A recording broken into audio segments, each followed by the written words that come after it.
Hello and welcome to the American Cinema Foundation Movie Podcast. I am your host Titus, and today for the third episode in our postmodern conservative series, I am joined by political writer and pundit and Reagan biographer after a sort, Henry Olsen. Sir, thank you very much for joining me, and please introduce yourself first of all for our audience, and let's talk some electoral politics. Sure. I'm Henry Olsen. I am a senior fellow at the Ethics and Public Policy Center, which is a think tank in Washington, D.C., and an editor at unheard.com. And I write for a number of publications, including American Greatness, National Review, and my work's been appearing a lot in the Washington Post recently. You span quite a gamut from the new publications of people who mostly favor to people who mostly oppose Donald Trump, because you have a degree of expertise that's simply recognized in these various venues, irrespective of a partisan affiliation, which is quite impressive.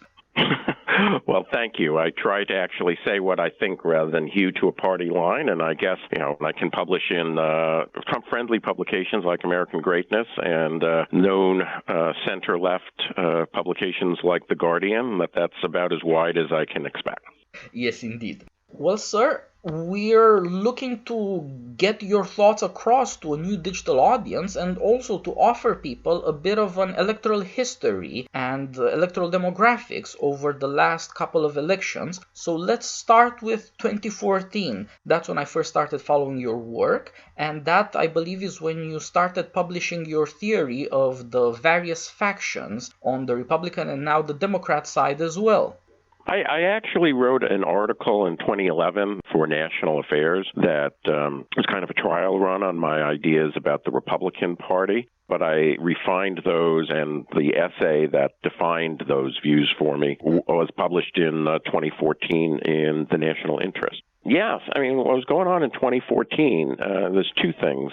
You had the ongoing battle between left and right, which were continuing to mess up in their opportunity to secure a majority by adhering different types of centrist voters, and the failure of President Obama to capitalize on his 2012 reelection set up what was actually a quite good day for Republicans, that once again, blue-collar swing voters, the people who I've now labeled tigers, Trump is great Republicans, moved away from backing Obama, which they did in 2012, to backing Republicans, and that helped deliver a large gain for Republicans across the board.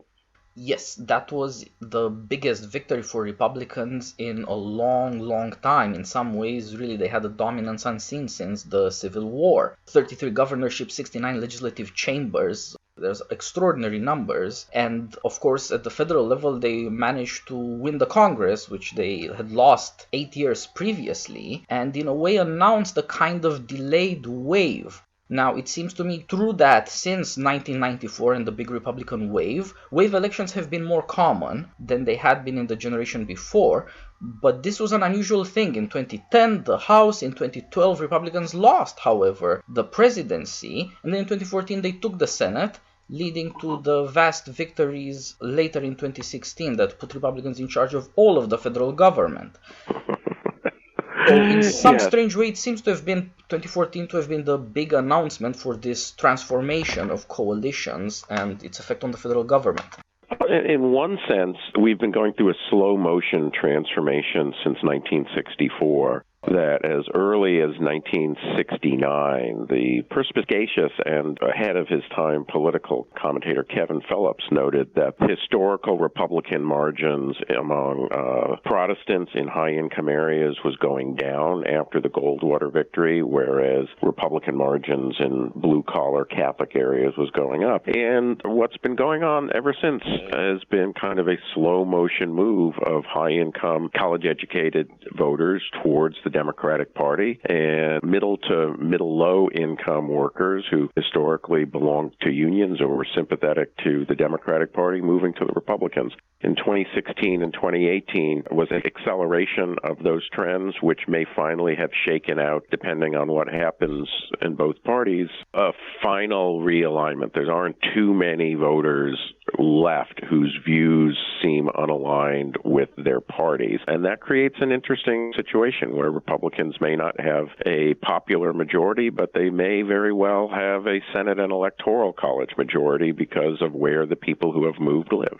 Yes, indeed. And that's partly to do with the trend you mentioned. It is also the case that Americans have been segregating simply by electoral choice, so that the number of landslide counties in America, counties where elections are decided by 20 points, has tripled from around 6 to around 20 over the last generation. So it seems that indeed America is finding a new equilibrium. And I think it's very important to mention these trends in advance because they paradoxically coexist with shocking changes in Congress and in the policies expected out of the executive as well. Despite these changes in society and demographics and their electoral consequences, elections keep producing strange majorities that disappear almost as soon as they're created, as with the Republican and then Democrat majorities in the noughts. And the new majority of Republicans in the second decade might vanish electorally in another election.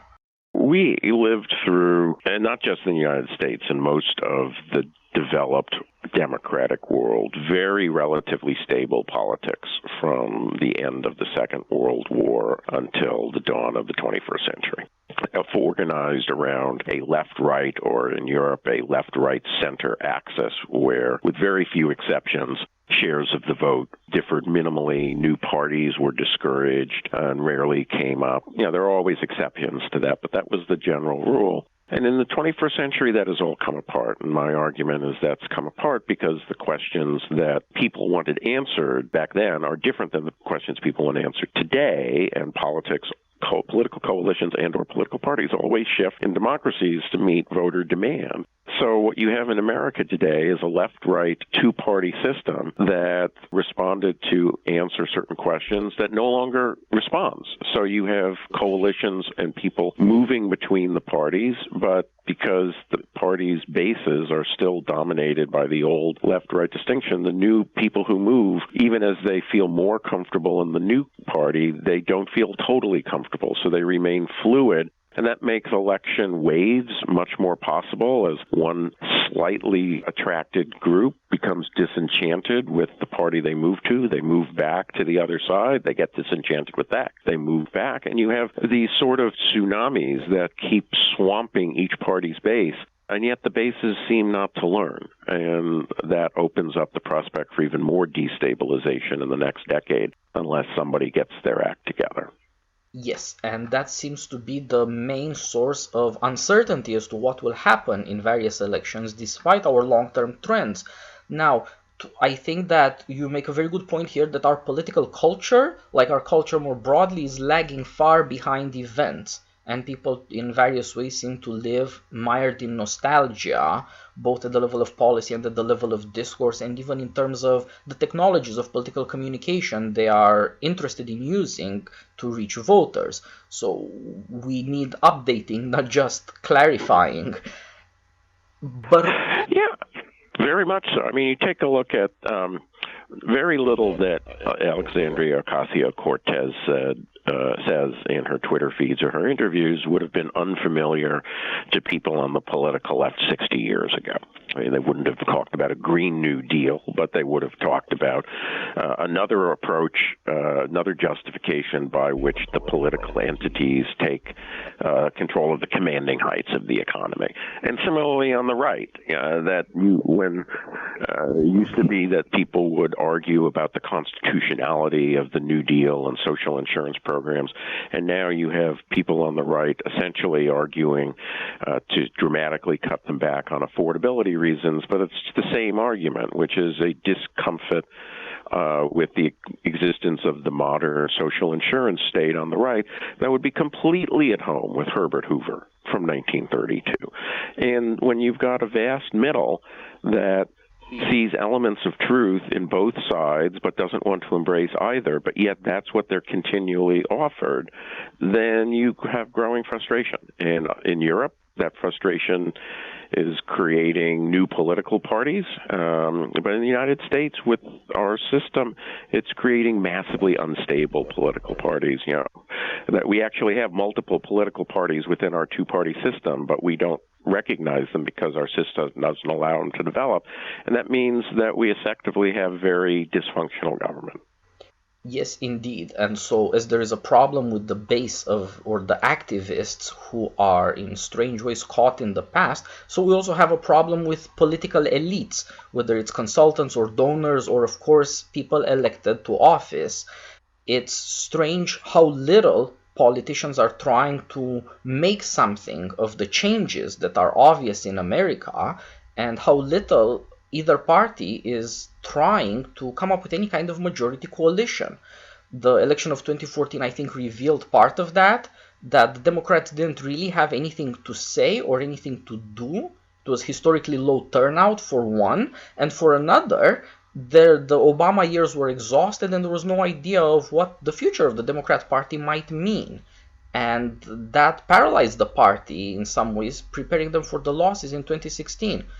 But in a strange way, that's what it did for the Republicans too, so far as I can tell. The Republican victory of 2014, to the extent to which it prepared victories in 2016 for the party as opposed to Trump, it also reassured Republicans they don't have to do anything. They don't have to come up with any new ideas.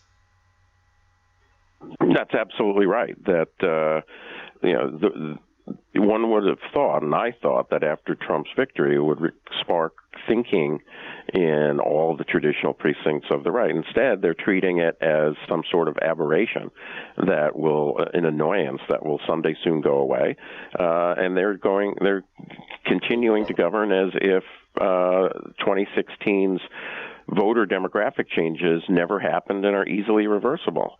And I think the Democrats vastly underestimate the dangers that they have, that they just won a majority in the House because millions of people who hadn't voted for them in a while came back across the board, but they're not progressives.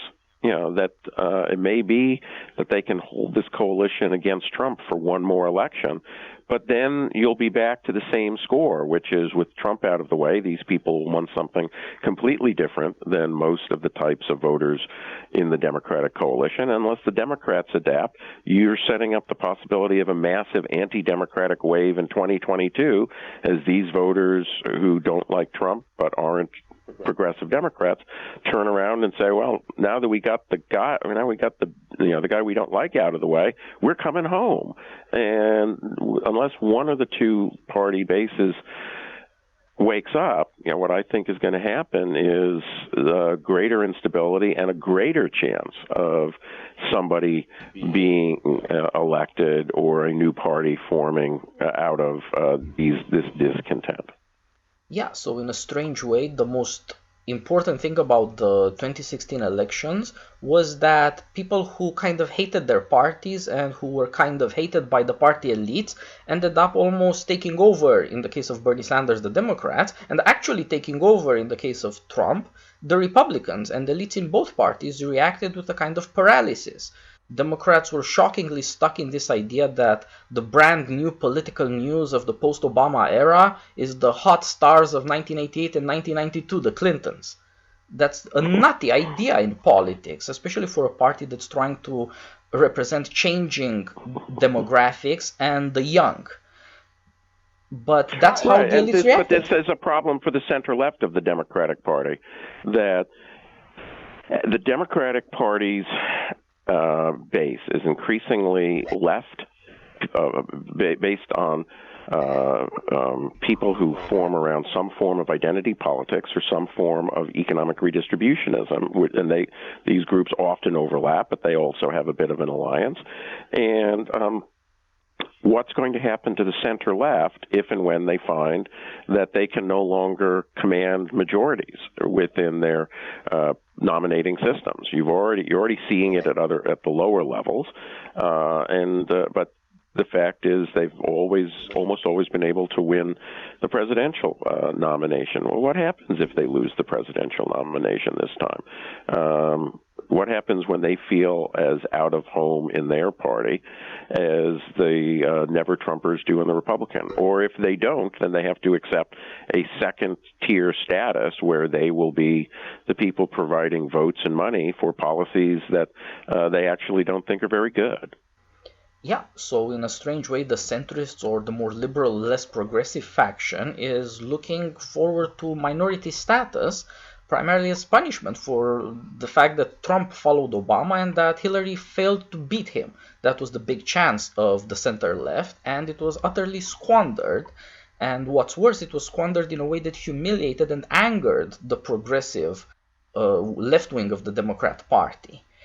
And so it does seem like this party too is ripe for change, not for any kind of consolidation, despite its recent victory in 2018. And on the Republican side, 2016 seems to have led the Republicans to think that they're not going to do anything new. Their grand big idea was the great politics of 1980 or of 2001, another tax cut. And indeed, the stuff they were talking about all the time, like repealing Obamacare, turns out to have been a great big political lie, however useful it may have been to get votes for so many years since 2010. And so we ended up with this strange 2018 elections with historical highs in an off-year, non-presidential election, some 50% turnout, and nevertheless, no clarification, more divided government, and more separation of the country. Mm-hmm. That's exactly what happened. And, I've said and written, or I believe I've written, I know I've said, that if you take a look at the Senate seats that the Republicans picked up, in most of those states, if the vote had only taken place in the cities, the Democrats would not have lost. The reason they lose is because of a very strong swing in rural areas. And what that means is that the Democrats continue, even in this massive wave, to be uncompetitive in the areas of the country that elect a majority of the Senate. And that means we're moving towards more, not less, divided government, more, not less gridlock. And neither party seems capable of addressing this. Yeah, to look forward slightly to 2020, since people are already announcing their run for the presidency, it seems like most of the people in the Democrat Party are very old, and most of them are former defeated or non-entities, and although I suppose Senator Kamala Harris has a very good shot at the nomination, the others are unimpressive. It seems like the party, for all its massive shakeup, all the losses since 2010, all the victories in 2018, doesn't have a new generation that's willing to run for office. Well, running for president is always a culmination of a political career, or if not a culmination, you have to build to get there. So you're not going to find very many people who jump in very quickly after running for office. However, you do have the three front runners of being Joe Biden's been in office for 46 years. Bernie Sanders has been in office at all levels nearly as long. Elizabeth Warren is a newcomer, but she too is quite elderly. Well, not elderly, but she's over, I think she'll be close to 70 when the election actually takes place. And that's we're in a party that's increasingly young and non-white. To have three old white people as your front runners suggests to me that none of them are going to end up being the nominee. That the party will find somebody, whether it is somebody like a Kamala Harris or a Cory Booker or a Beto O'Rourke, somebody who is closer in age and temperament to the party center. And that is going to shock the Democratic elites, who still largely tend to be people in that older, whiter demographic who think another one of their own is likely to win. Yeah, part of the demographics we haven't touched on yet is the upcoming elections will be the last big thing decided by baby boomers. And it does seem like their only political ideas are social security Americans, to not say elderly or anything like that.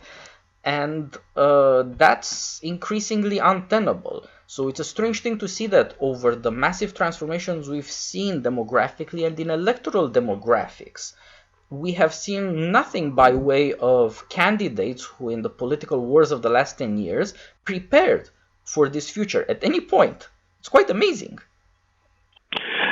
We have a massive political failure, not just here in the United States, but across the West, where people are finding it difficult to reevaluate their old paradigms, but people with new paradigms are not winning fast enough to displace them. And until one or the other thing happens, we will see continued political instability as people try to come up with old answers to new questions, and that just doesn't work. Yes, indeed, and it does seem like it's a vast problem that affects countries way beyond America and that it's not going away. You had a very astute recent article for Unheard about the counter-revolution, so to speak, the establishment reaction in various countries in Europe and, of course, in America to this new populist wave. Yeah, that was a piece that I just wrote yesterday in the Washington Post talking about that. And that's a sign of the weakness of the old order, that the center-left and the center-right increasingly are coming together, and doing so not with a vision for the future, but to actually keep out a vision of the future that they find fearful. But eventually that's not going to work. Because eventually you're going to have to come to grips with that problem. That we saw this in Italy, where 20 years of stagnation coupled with large migration from poorer countries in the EU met with wave after wave of populist revolt and declining vote share among the traditional center-left and center-right parties until the election last year, where between the Lega Party and M5S and some other smaller parties, the old parties that used to command 80% of the vote got well less than a majority. And since then, they've dropped even further as voters have flocked to new parties providing new answers to new problems. And we see the same in France with Emmanuel Macron, who is basically, for all of his attempt to be a reformist, is somebody who is using his majority to impose the views of the West Parisian elite on the rest of the country. And not surprisingly, they are literally revolting every Saturday. That tens of thousands of people show up to protest and have been doing so for 2.5 months. And he's remired in poll ratings that are significantly lower than Donald Trump's. And that's because trying to impose old answers on new problems without accommodating any of the new circumstances is just ripe for failure in a democratic system. Yes, indeed. And Emmanuel Macron is especially a good example because he's such a young guy and he was supposed to be such a bright, new, non-partisan hope. And instead, he collapsed from meteoric popularity to abysmal popularity faster than any president in France in decades, or indeed any leader elected to office in our developed democracies. It won't do. It's just not enough to get another messenger if the message is the same. Mm-hmm. And he never made a secret of what he wanted to do. But what's been, to me, quite striking is how unable he is to adapt in any way to political circumstance, which again is a hallmark of an elite that has a tin ear, that amidst an economic program that effectively is forcing middle and working class France to give up security and take on risk. He adds a gasoline tax for the sole purpose of virtue signaling on climate change. No one thinks that 25 cents a euro added on to taxes that are already over 3 euros a liter or 3 euros a gallon is going to save the planet. But it is enough to tip people who are already struggling, who are already taking the brunt of his policies, to say, this is the straw that breaks the back. You're finally going to have to listen to us.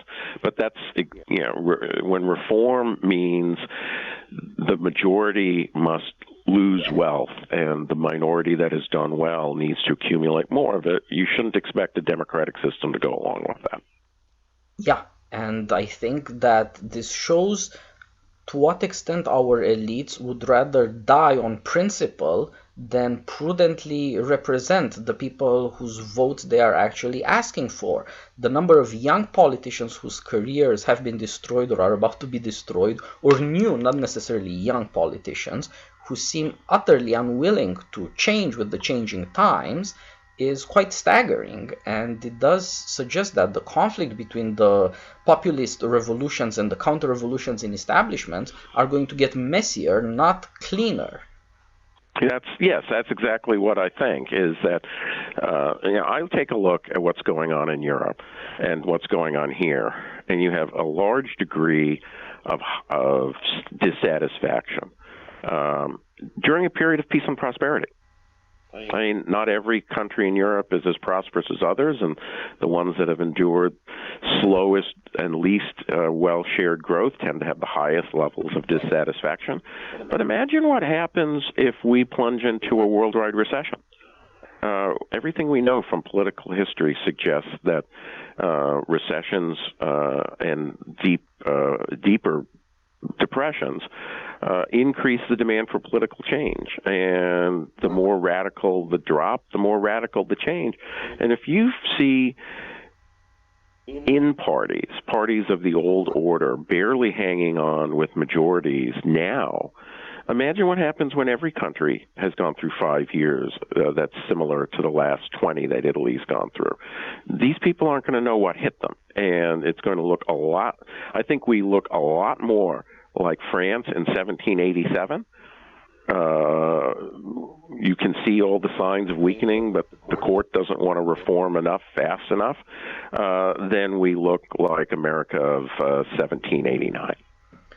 Yeah, it does seem like in a completely unpredicted way, we have returned to very serious politics where massive changes could come in shocking because unpredictable ways. Our elites have failed at every level. They fail to represent their electorate, they fail to predict what economic, technological, social changes are going to do and how to deal with it, and they fail even to legitimate themselves, even if they win elections. And so we see throughout the West, even when our elites keep winning elections, as in France and Germany, to an extent in England, the center keeps getting smaller and smaller and has a smaller and smaller majority. Mm-hmm. No, that's exactly what's happening. I'm trying to find a tweet by David Frum, who's a very smart man, but very much a defender of the elite order, of the established order. And he put something up recently, which I'm having a hard time finding. I might have the wrong tweet, but he basically said that that the West has undergone a lot of shocks in the last 15 years. And he starts listing them: Iraq, the Great Recession, the housing crisis, the Merkel migration, and he says, but maybe this is like around World War I in the Progressive era, and after that there was a return to normalcy. With the election of Warren Harding. Maybe that'll happen in 2020. And, the fact is, every single one of those shocks occurred because of elite miscalculation. Nowhere in the world have the elites either admitted or atoned for those mistakes, with the possible exception of Merkel, who has granted that she may have acted too hastily or in the wrong manner with respect to her migration. And consequently, the idea that people are going to return to some degree of normalcy defined as, we're going to stop being upset at the elites who caused all these problems, is delusional. Yes. It's wish hoping for people who want to avoid dealing with the real problems. And that doesn't mean that you can't stitch together a coalition of the elite, but it means that they have no vision to do anything because they don't understand what's going on. They think all of these things happened by happenstance, and things will just go back as if they had never happened. That's not the case. Just not the case. Yeah, so like it or not, a crisis is coming because to a large extent our elites have ended up believing in a strangely sophisticated idea that you can rule by speeches. That the speeches of charismatic politicians and the speeches of journalistic intellectual elites transmitted into popularity by television were going to lead to a great success. And indeed, in the case of Obama, he would extend TV elite dominance into social media, and tech corporations in Silicon Valley and social media are his friends, so it's going to get better. And that was going to continue the center-left version of the liberal ideal from electoral victory to electoral victory. And it turned out that that's not true. That people they just had enough of these ideas, and they would like different ideas and perhaps different people, because they might not be able to trust the people who are already famous, the politicians of celebrity who've made careers over the last generation. Well, all of these policies that were adopted were supposed to produce a world without losers. That technologically we were supposed to progress in a way so that everyone shared, that socially we were supposed to progress in a way so that everyone felt included. Global politics, we didn't think that there was going to arise any sort of serious challenge to Western dominance, and so consequently we could easily start making China a world power, because of course they were going to change their political system to accommodate us. In every case, the elites were wrong. Some people were included in social life in the West who had been on the margins before, but at the price of pushing people who used to be at the center to the margins, with the fear that they'll be shunted even further to the margins. Economically, many people were enriched, but others were made worse off or forced to work harder for the same amount. And geopolitically, it's quite obvious now that China has no intention of becoming a Western liberal democracy, or even a benign Singaporean autocratic democracy. They are going to pursue their own system because they want to have global equality or superiority. And in each case, the elites made a big calculation. In each case, they were wrong, and yet they seem unwilling or unable to look and say, wow, maybe the people who were discomfited by this have something to say and add to the discussion. Yeah, we'll have to see how that works. We do not have new politicians yet, but we do have mounting evidence, as you pointed out, on both domestic and foreign policy in both America and in Europe, that everything that has been assumed hitherto, the end of history, to put it in Hegel's phrase, that was popular among our elites in the 90s, is not happening. That in fact what we bet on, elite rule coupled with technological improvement, has not worked out, partly because we don't have that much technological improvement, partly because it doesn't help that many Americans, and partly because technology is no longer believably the friend of freedom or democracy or America. The Chinese are about as technological as we are, an economy that's about our size, and growing apparently more reliably, although it's hard to know. But certainly it's no longer the case that technology helps freedom, that the internet is going to make us all like each other better and be globalized, united friends. And that's a hard shock for people who bet on all this to deal with. Old Democrat politicians, as much as the boy billionaire Mark Zuckerberg, are completely flat-footed, whether it comes to dealing with China or dealing with anger from American constituencies. Politics is endemic to the human condition, and politics includes disputes over ways of life. It includes disputes over status and power. This includes disputes over the allocation of resources. And the famous End of History essay, which was, if you read it closely, was actually almost ironic as opposed to serious, but certainly echoed a view of many that we had surmounted politics.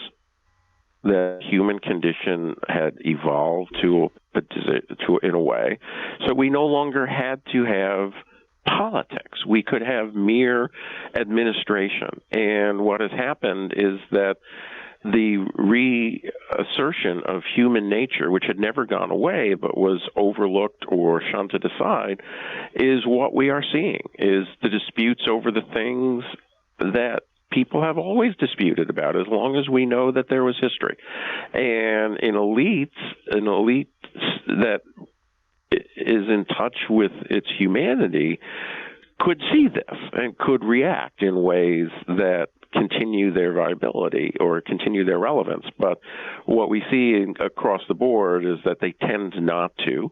They tend to want to think that history has ended and that they are the winners. And one suspects that this is not going to turn out well for them, and it'll turn out less well in some countries than others.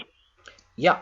As you, a refugee from Romania, know full well what I mean. Yes, indeed. And of course, Eastern Europe is far more aware than any other part of our democratic West about how perishable democracy actually is. Although it shouldn't be forgotten that without American victory in World War II, there would be no democracy in anywhere else in the world. So we have taken too much for granted for too long. Indeed, the victory of America in World War II that led to mid-century liberalism seems to have given people ideas about politics, about political communication, about consensus, and about institutions that are completely un-American and that have all been destroyed since the 90s by a series of shocks that keeps mounting, goes unresolved, and nevertheless finds people unwilling to look at it or deal with it. So all these delusions are going to have to go out with a bang or with a whimper, but one way or the other, this is not sustainable, as our progressive friends would say. I believe that in many countries we will have a democratic adaptation. Countries where democracy has stronger roots can sustain significant regime change while maintaining ordered liberty. But those with less roots in democracy, or those with elites that are incredibly intransigent, may not be so lucky. I would dearly hope that a number of these places adapt sooner rather than later, because ordered liberty, as we saw from the transition from the laissez-faire 19th century to the social democratic 20th century, ordered liberty can maintain a lot of degrees of freedom and happiness that alternatives just can't, no matter how unacceptable they might appear in the outset. Yes, so we do see a return of democracy and of politics in critical forms, but they might endanger, actually, the possibility of a decent life. They certainly make for great political strife that we no longer even think we're prepared for or can acknowledge, but we will have to learn, and perhaps we will learn. There are sobering signs, and people must eventually notice them. The easy assumption that everybody wants to be a liberal elite and that everybody can get there sooner rather than later even is gone. China is not trying to be America or even America's friend. This is a conflict that in one way or another will continue for more than a generation. America looks weak and like it doesn't care about foreign policy anymore, and the EU looks much worse still. So even the reputation of democracy around the world, which was based on American power, is itself going down. Political regimes evolve to meet political demands, and there are certain things about the human character that seem to make a liberal democratic capitalism unusually durable among the regimes that history has seen people adopt. But that doesn't mean that it is immune to politics, because it's not immune to human nature.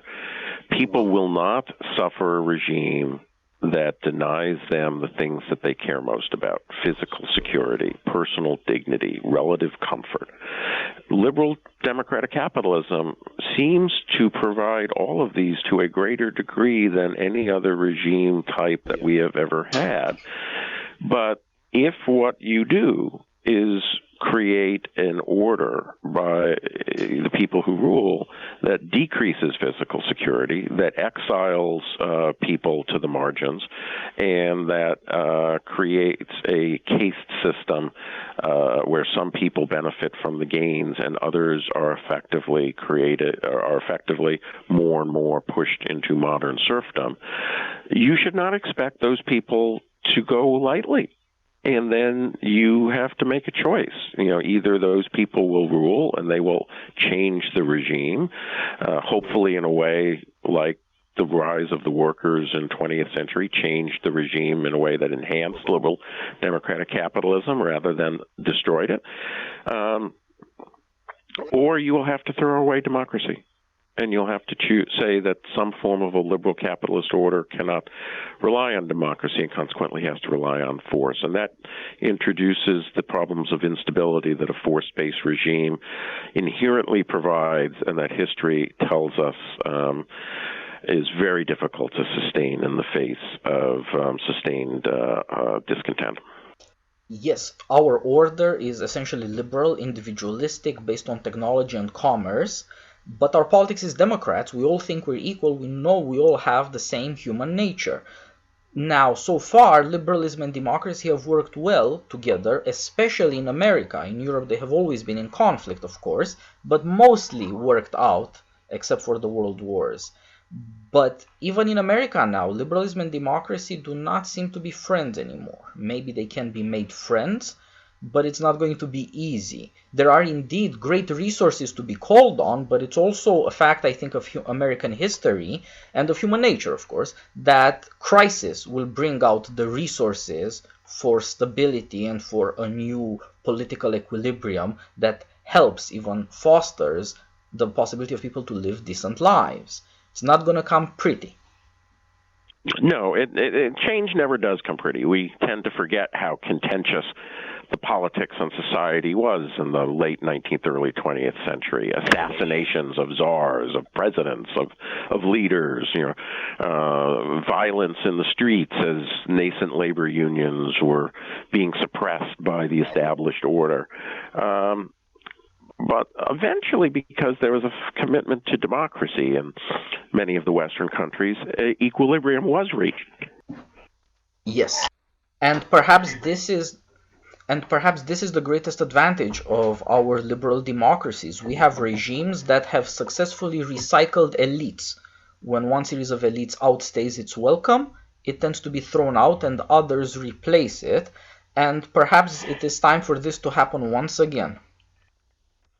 And then there's the question of, are the new elites trying to reform the liberal democratic order, or are they trying to replace it?